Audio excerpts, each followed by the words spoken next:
Hi, this is Winslow. This is Crimson. And if you like what we're doing, Hit that like button. and if you want to hear more, Subscribe.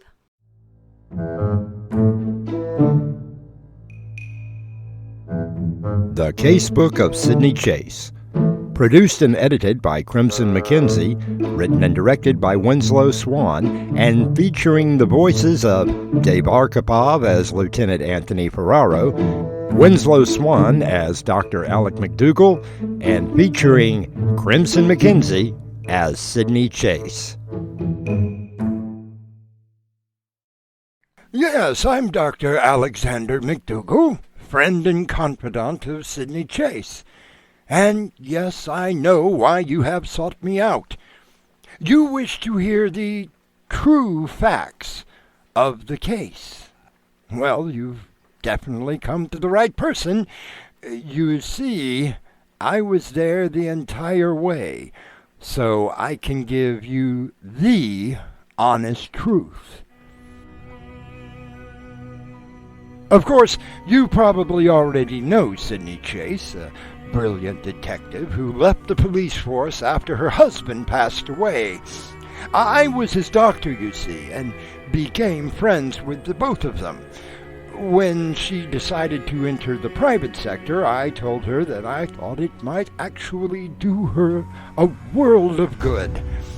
As for the case that you are referring to, well, it was our usual Wednesday chess game, and I went to her apartment.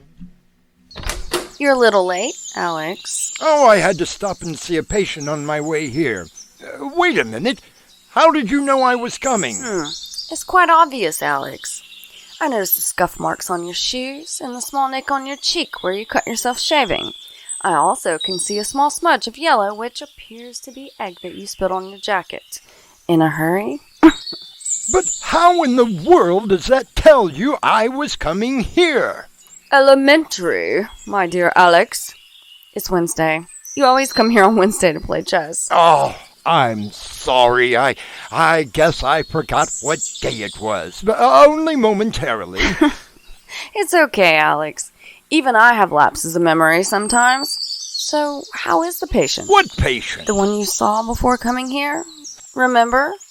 Nothing serious, I hope. Oh, yes. No, just changing a bandage. Well, come in. Well, any interesting cases come up? You mean besides the lost dogs and purloined jewelry that fell behind a dresser and was eventually found? No, nothing yet. I'm beginning to wonder if I ever should have become a private detective.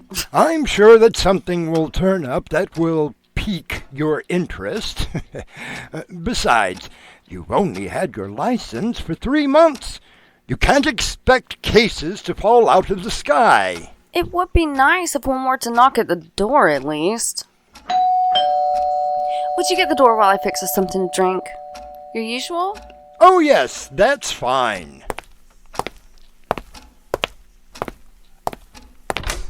Mr. Sydney Chase? No, I'm afraid not. But Sydney is here. Won't you come in? Sydney, I believe that you have a client. Hello.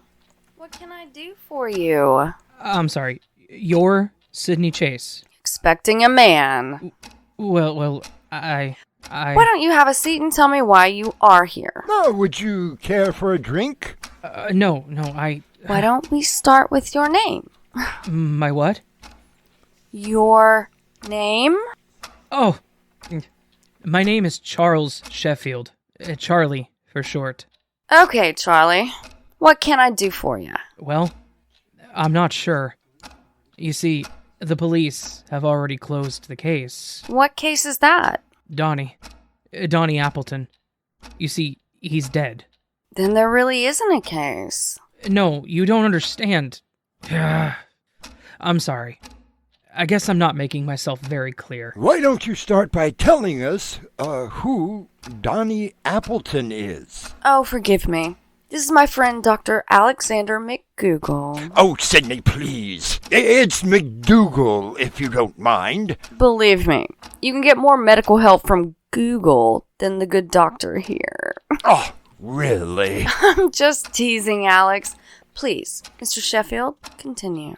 Donnie was my neighbor in the apartment building over on Stanfield. He moved in about 6 months ago, and we met in the elevator. We found out that we both had similar interests, and we became friends. Well, what did Donnie do for a living? He was a cartoonist. Satire, mostly. Along the lines of The Far Side or Mad Magazine. Pretty funny stuff, too. Did he make a good living doing that? Well, that's just it. He was about to. What do you mean? He had just signed with a publishing firm who had gotten him a deal with a national newspaper chain. His cartoon was to premiere next week in the Sunday edition of about 100 papers, with more signing on. He even showed me the advance check for $10,000 that he had received. Quite an impressive sum of money for drawing cartoons. That's what I had said. So it came as quite a shock when the police determined that he had committed suicide. Suicide? Was he having some problems with other areas of his life? Not that I'm aware of. Both of his parents had passed away, and he had no other family. He dated, but only sporadically, and never the same girl twice. He said that he was waiting for someone special to come along. Were there perhaps some other financial problems that he talked about? Well, if there were, he never discussed them with me. So, what would you like for me to do? I don't think that it was suicide.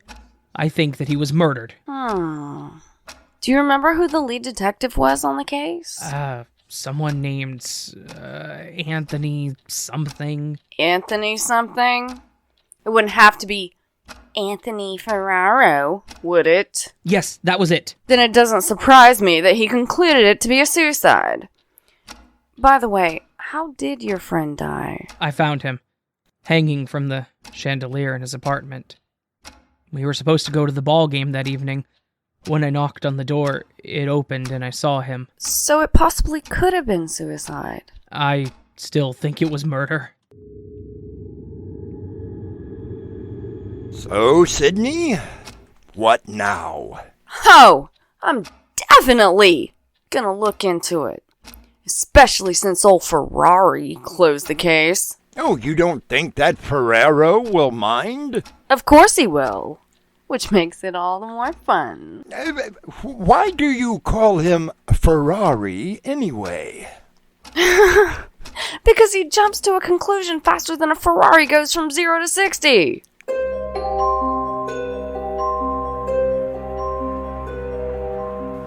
Hiya, Tony. Mind if I come in? Well. If it isn't the gumshoe, what brings you around? Wait, don't tell me. You have a case of homesickness, and you want your badge back. Not quite, Ferrari. That's Ferraro. Whatever. Look, Sydney, I know that we didn't exactly get along. Get along? Get along? You hated working with me. When the captain gave me the lead on the Mason homicide, you practically had kittens. Come on, Sydney. We solved the case, didn't we? After you had arrested the wrong man who had an airtight alibi. So I made a mistake. Sue me. The family almost did. Had it not been for me finding the real killer. Get out of my office! But that's water over the dam. I'm private now and won't get in your way anymore. Why do I think there's a but in that statement? What can you tell me about Donnie Appleton? That case is closed. I closed it myself. It was clearly a suicide. End of story. Then you won't mind me looking at the case file? Help yourself. You know where records is located. I'll even call down and have them pull it for you. Well, I know it isn't Wednesday, and here you have called me over. What was the big emergency? Look at this photo, Alex. Sydney, are these crime scene photos? Yes, they are. How were you able to get them out of the precinct station? The keeper of the files owed me a favor. Dare I ask? I kept his brother out of jail. Oh, never mind. Now, what am I supposed to be looking at? Oh, come on, Alex. That would take all the fun out if I simply told you. I'm not very comfortable looking at a hanging man. You used to be a coroner.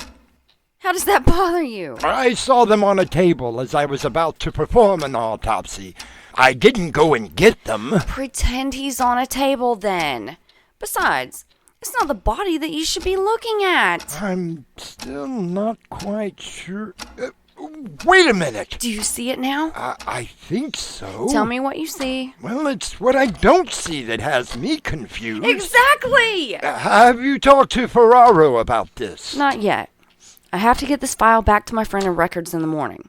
Then I will talk to Tony Ferrari. Oh, he's not going to like this. So what else is new?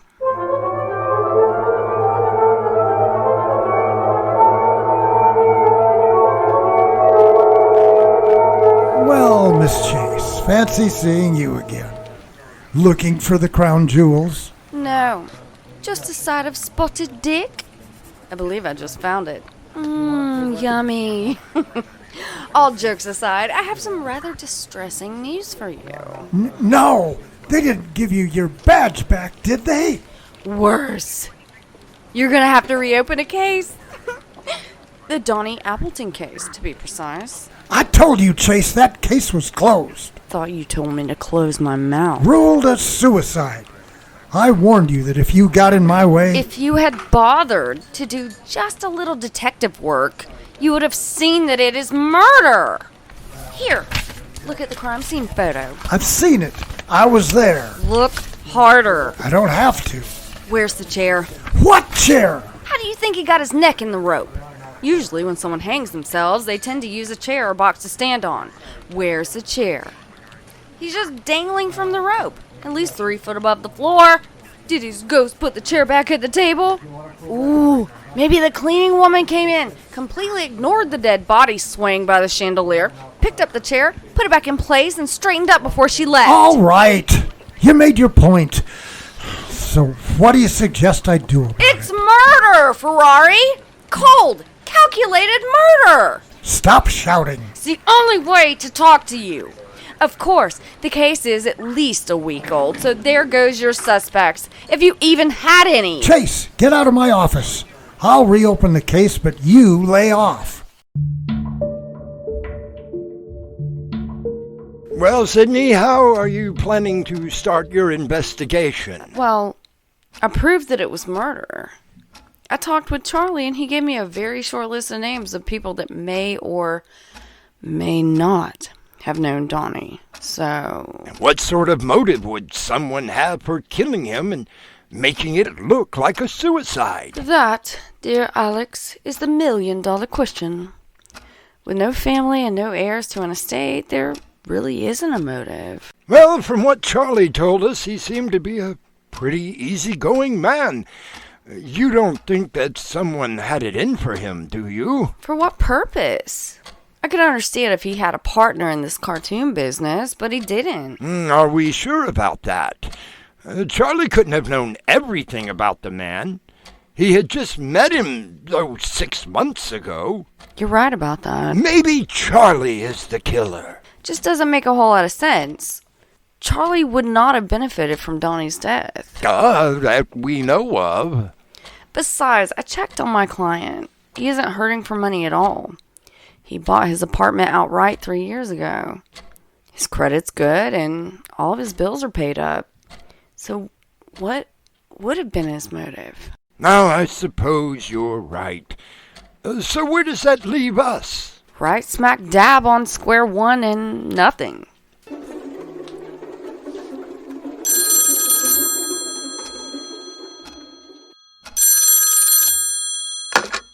Sydney Chase? Oh, Sydney, meet me at 74 Parkside Road, apartment 4C. A date? Why, Tony, are you sweet on me? Damn it, Sydney.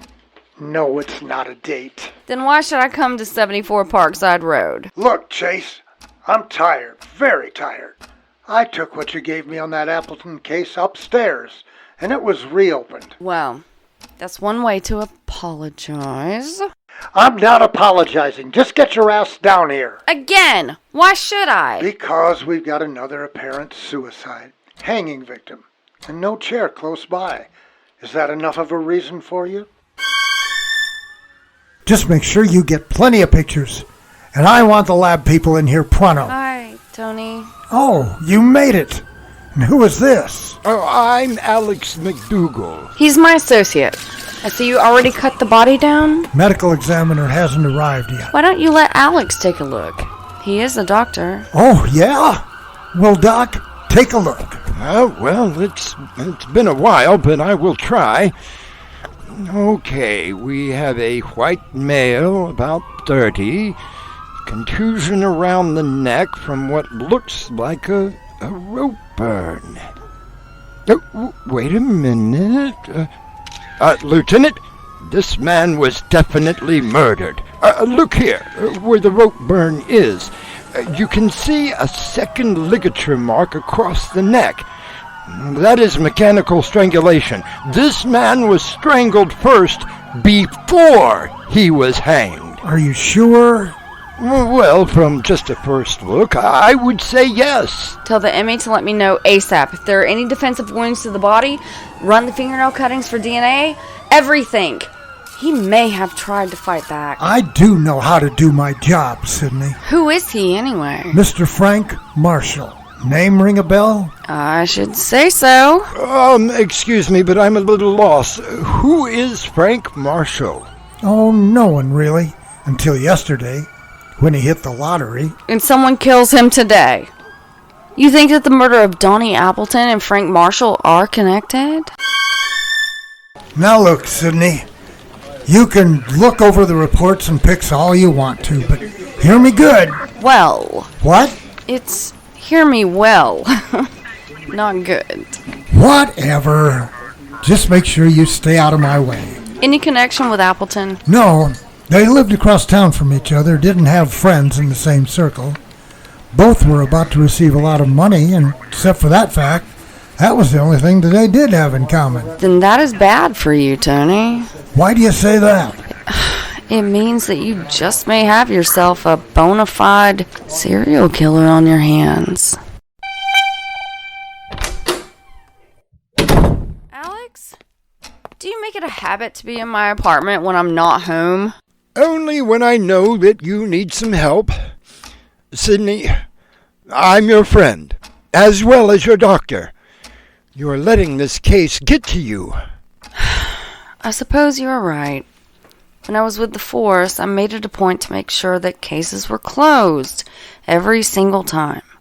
I also made sure that the facts were all correct. And you did an admirable job. Not one case of yours was ever left unsolved. Now that is a remarkable record, and one that you should be proud of. I am proud of my work, Alex. Now that I'm a private detective, I don't feel like I'm making much of a difference. Maybe Ferrari is right. I should get back on the force. I'm not going to give you any sage advice, other than you should do what makes you happy. If I don't have to work with Ferrari again, that would make me happy. And you know that he will be wherever you are assigned. The very reason that I don't go back to the force. And now there's this case. 2 murders. Both with the same MO. And not a thread of evidence to tie anyone to the crime. Yes, and neither victim had enemies. No family that wished them harm. Both were about to receive large sums of money and had made plans, so suicide is out. I noticed that you've been looking at the pictures from both crime scenes. Well, sometimes a new pair of eyes are needed to see something, even if they are as old as mine. Well, just let me know if something jumps out at you. It amazes me, being a doctor, how frail the human body really is. It doesn't matter how healthy you live. It does not take much to destroy it. Even something as simple as too much caffeine can do it. Why do you say that? Oh, I was just being philosophical about the situation. No, I mean about the caffeine. Oh, that! Well, I was looking at the photos and noticed that cup of coffee in both of them. Where? Well, in the background on the table in the first one, and in the second one on that bookcase. Okay, so both victims enjoyed their coffee? Yes, but they are both from the same place. Brewmaster, over on 10th Street. How could you possibly know that? Oh, I have always wanted to say this, but elementary, my dear Sydney. The cups that they use are very unique. They're the only coffee shop that uses those horrid blue, green, and yellow motifs on their cups. One of my patients is always slurping one down on his visits. Let me see that. Okay, so they both drank the same coffee. Are we sure about that? Have you made any progress, Miss Chase? Well, Charlie, sort of. I do have a question for you. Of course, anything. Did your friend drink coffee? Every morning, we used to stop in at Brewmaster's. He would order his usual black coffee, and then dump about half a cup of sugar and cream into it. And that was every morning? Well, no. The morning that he received the check for his cartoon, we went and he ordered the most expensive coffee they had. I remember that it cost him over $30. Oh, must have been some coffee. Did you notice anything else about the coffee shop? The people that work there, the customers, anything at all? Well, it's a small place. Only 3 tables with a couple of chairs. I think that the couple that owns the place actually are the only workers. As for the customers, well, they're just ordinary people. Think hard. Back to the day he ordered that expensive coffee. Did anyone seem overly interested? Not that I... Wait a minute. Yes, now that you mention it, there was one guy. What did he look like? Oh, ordinary. Short hair, brown, I believe, wearing a t-shirt and jeans. Funny, though, he didn't have a computer. Why is that funny? Well, most people go there because of the free Wi-Fi. This guy, he only had a notebook and a pen. Oh, that's not so unusual. I still use a notebook and pen. Still, Alex, it's worth noting. Now that I think about it, that guy was in there almost every day. He always had headphones in, maybe listening to music and writing, perhaps. Maybe one of those artist people, but he didn't really look like one. Kinda gives me the creeps. Always looking up, staring, but when you looked back at him, he looked away. Always sitting at the same table. So what do you want me to do? Don't you find it remotely interesting that both victims went to the same coffee shop? And how do you know that? Look at the photos! See? Right there. Okay, so they both drank coffee. What does that prove? It's the only connection that they have with each other. Or don't you see that? It might interest you to know that I have been doing some work.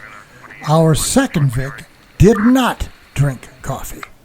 What? If you don't believe me, go and talk to the couple that runs the coffee shop. They know practically all of their customers.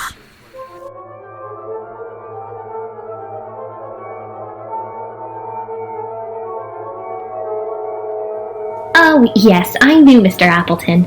Always wanted a black coffee, until the day he came in celebrating. Did you know Frank Marshall? Talk about ironic. Hits the lottery, comes in and gets his usual tea, and then hangs himself. Well, that's still under investigation. I couldn't believe it. He seemed so happy. Wait, you mean he ordered tea and not coffee? That's what I'm telling you. How can you be so sure? Because we serve the tea in a different cup than our coffee orders. These cups. Bright orange with a giant letter B on the side? Alex, let me see those pictures again. Something new in the case? I'm not sure. Okay, both cups are the same in both pictures. Well, why is that unusual? Because Brewmaster serves tea in a different kind of cup. Well, so? So where did the cup that had the coffee in it come from? Well, perhaps our victim had it delivered. According to the owner, Frank Marshall detested coffee, which is why he only ordered tea. And then there is our mysterious man without the computer. I take it that you have an idea brewing in that head of yours. No, just a theory. Alex, How would you like to go get some coffee?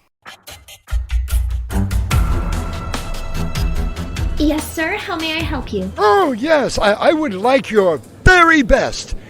Something that not everyone would order. Oh, yes, sir. Oh, money is no object. Now, pour your best, dear lady.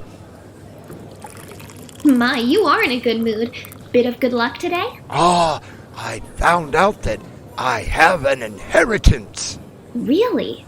Oh, yes, some distant uncle who passed away a couple of years ago and named me as an heir.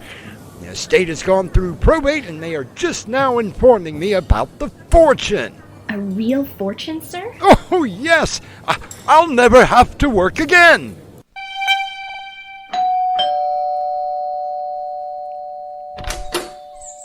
May I help you? You ordered a special coffee from Brewster's. I'm here to deliver it. Oh, well, thank you. Let me get my wallet and... Won't be necessary. I don't understand. People like you, flaunting your good fortune. Not thinking about all the people who went to bed last night hungry or had nothing to eat today? Perhaps you had better leave. Like them other two. You're just like them. How many people are being thrown out of their homes today because they don't have the money to pay rent? Bet you never thought about them. Young man, why don't we sit and talk about... Nothing to talk about. You're just another rich, pompous ass who doesn't deserve to live. Why don't you just die? Hold it! What? What is this? It's called a trap, young man, and you took the bait. Not one of my favorite terms. Where's Ferraro?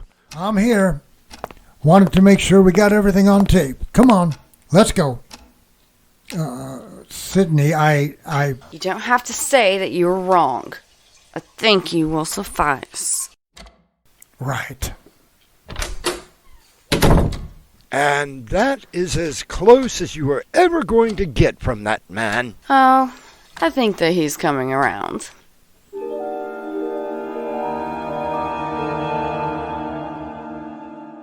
And that is the story.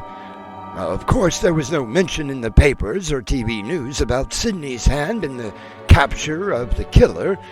Philip Wilson was targeting people who were affluent. Like so many, he felt it was wrong that someone else had money while there were people who could have benefited more.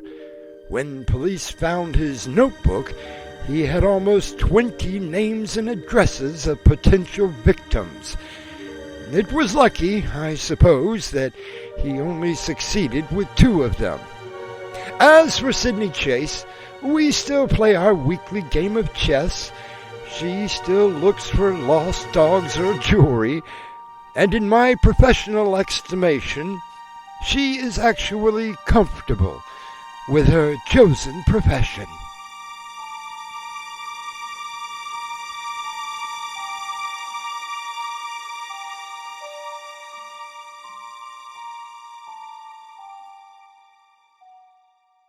You have been listening to the Casebook of Sydney Chase, produced and edited by Crimson McKenzie, written and directed by Winslow Swan. Tonight's episode, Suicide to Murder, featured Dave Arkipov, Raven Adams, Brinna Faith, and Robert Jackson, with Winslow Swan as Alex McDougall and starring Crimson McKenzie as Sydney Chase.